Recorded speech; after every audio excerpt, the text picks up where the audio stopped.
મુખ્ય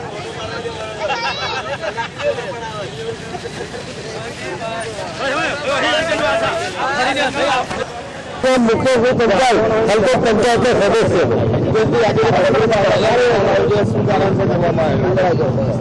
acropolis Thaltej SG highway 4 રસ્તાથી સિલત તરફનો જે રોડ જે હાલ 40-45 ફૂટનો છે એ 36 મીટર પહોળો કરવાનું અધિકારીઓ દ્વારા જાણવા મળ્યું છે અને છાપામાં જાહેરાત પણ આવી છે।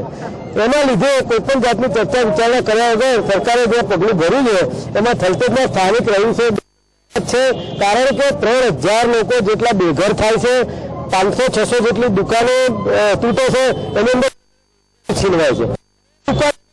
કેટલીક વિધવા બહેનો પણ પોતાની દુકાનો નાની નાની બનાવીને રોજીરોટી વળે છે। આવા સમયમાં જો આ રસ્તો આવડો મોટો કરવામાં આવે તો લગભગ 30% જેટલું થલતેજ ગામ કપાઈ જાય છે।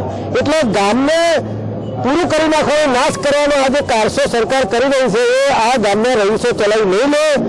બાજુમાં 2 મોટા રોડ છે, હેબતપુર રોડ છે, તકવારવાળો રોડ પણ છે, ત્યાં ડેવલપમેન્ટ છે અને થોડો મોટો કરે તો એની સામે કોઈ વાંધો નથી, પણ 36 મીટર પહોળો એટલે અડધું ગામ કપાય છે। આ કદી થવા નહીં જોઈએ અને આજે અમે બધાએ સજ્જડ બંધ પાડે છે। આ 36 મીટર જે પહોળો બનાવે છે એની જગ્યાએ તમે લોકો કેટલા મીટર સુધી તૈયાર એ કોર્પોરેશનના અધિકારીઓ સ્થાનિકો જે અસરગ્રસ્તો છે એની સામે મિટિંગ કરશે એટલે બધા ભેગા થઈને ચર્ચા વિચારણા કરશે। જો આજે આ તમારી માંગણી સ્વીકારવામાં નહીં આવે તો આગામી પગલાં શું હશે? જો આગામી દિવસોની અંદર અમારી આ જે માંગણી છે એમાં ચર્ચા વિચારણામાં નહીં આવે સરકાર તો આગામી દિવસોમાં જંગી રેલી કાઢી અને કોર્પોરેશનને જઈશું અને ત્યારબાદ પણ નહીં આવે તો હવામાન તપાસ ઉપર તો બેસવાની અમારી સૌની તૈયારી છે।